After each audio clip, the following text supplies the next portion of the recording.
कई बार जब लोग जीवन में काम करना शुरू करते हैं तब उन्हें बहुत ज्यादा दर्द होता है, तकलीफ होती है, उन्हें बहुत ज्यादा मेहनत करना पड़ता है और ये बात उनसे बर्दाश्त नहीं हो पाती है। उनका शरीर जवाब दे देता है और वो उस काम को छोड़कर किसी और तरकीब से सफल होने का प्रयास करते रहते हैं। लेकिन याद रखिएगा, इस प्रकार से कोई भी व्यक्ति जीवन में सफल नहीं हो पाता है। याद रखिएगा कि सफलता का मार्ग मेहनत, दर्द और तकलीफ से होकर गुजरेगा और यह आपको सहना ही पड़ेगा। तो इसके लिए आप हमेशा तैयार रहिए।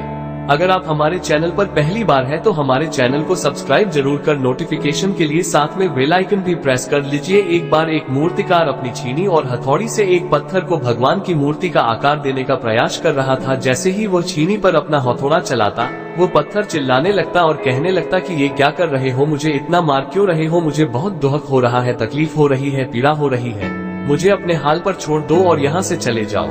मूर्तिकार ने उस पत्थर से कहा, मुझे बहुत अच्छे से पता है कि तुम्हें बहुत ज्यादा दर्द हो रहा है, तकलीफ हो रही है और तुम बहुत ही ज्यादा पीड़ा में हो।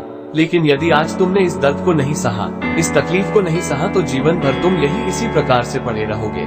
मुझे पता है कि तुम में आगे बढ़ने की अपार संभावना है। तुम एक बहुत अच्छे पत्थर हो, लेकिन यदि तुम इसी प्रकार से रहोगे तो कभी भी आगे नहीं बढ़ पाओगे। इतना कहकर मूर्तिकार औजार उठाए ही थे कि पत्थर फिर से चिल्लाने लगा, गिड़गिड़ाने लगा, विनती करने लगा कि मुझे अपने हाल पर छोड़ दो। मुझे पता है कि जीवन के लिए कौन सी चीज सही है और कौन सी चीज गलत है। मुझे बहुत ज्यादा दर्द हो रहा है, अब मैं इस तकलीफ को बहुत ज्यादा नहीं सह सकता। मैं जिस हाल में जो उस हाल में छोड़कर मुझे तुम ये से चले जाओ। उस मूर्तिकार फिर से उस पत्थर को समझाने की कोशिश की, ज्यादा अधीर मत बनो और अपने सब को बनाए रखो थोड़ी देर और इस दर्द को सहो। यदि इस दर्द को सह लिया तो मैं भगवान की मूर्ति के रूप में तुम्हारी स्थापना करवाऊंगा और फिर दूर दूर से लोग तुम्हारी पूजा करने आएंगे और पंडित और लोग तुम्हारी सेवा करेंगे। लेकिन पत्थर ने उस मूर्तिकार की एक भी बात नहीं मानी। वो चिल्लाता रहा और अपनी बात पर अड़ा रहा। मूर्तिकार ने उस पत्थर को समझाने की बहुत कोशिश की, लेकिन वो पत्थर नहीं माना। अब मूर्तिकार भी थक चुका था और वह उस पत्थर को छोड़कर आगे बढ़ गया और थोड़ी ही दूर जाकर देखा कि एक और बहुत ही अच्छा पत्थर वहां पड़ा हुआ है। उसने छीनी और हथौड़ी उठाई और उस पत्थर को मूर्ति बनाने के लिए वो तैयार हो गया। मूर्तिकार ने छीनी और हथौड़ी का वार दूसरे पत्थर पर जारी रखा।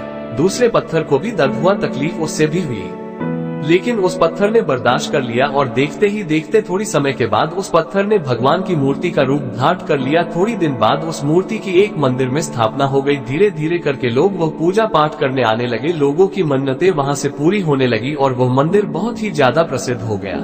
अब धीरे धीरे करके दूर दूर के गांव से लोग वहां पूजा पाठ करने आने लगे। फिर एक दिन और उससे पत्थर को उसी मंदिर में लाया गया और उसे एक कोने में रख दिया गया। अब लोग आते और उस पर नारियल फोड़ते। ये कोई और पत्थर नहीं बल्कि भी पत्थर था जिसने दर्द को नहीं सहा था।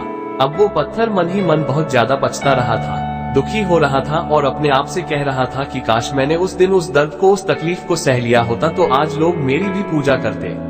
इसलिए आप भी अपने जीवन में हमेशा याद रखिएगा कि जब भी आप अपने करियर की शुरुआत में किसी काम को कर रहे हो, पढ़ाई कर रहे हो या कोई भी काम कर रहे हो और उसमें आपको दर्द हो रहा है, तकलीफ हो रही है, ज्यादा मेहनत करना पड़ रहा है, तो आप रुकिएगा मत, किसी और रास्ते की शुरुआत मत करिएगा, क्योंकि कोई और रास्ता आपको सफलता नहीं दे सकता है। आपको उस दर्द को, उस तकलीफ को सहना ही होगा और उस दर्द को, उस तकलीफ को सहकर आप ज्यादा मजबूत बनेंगे और तभी आप अपने जीवन में आगे बढ़ पाएंगे। और जीवन में हमेशा याद रखिएगा कि आपको पहले पत्थर की तरह नहीं बल्कि दूसरे पत्थर की तरह बनना है।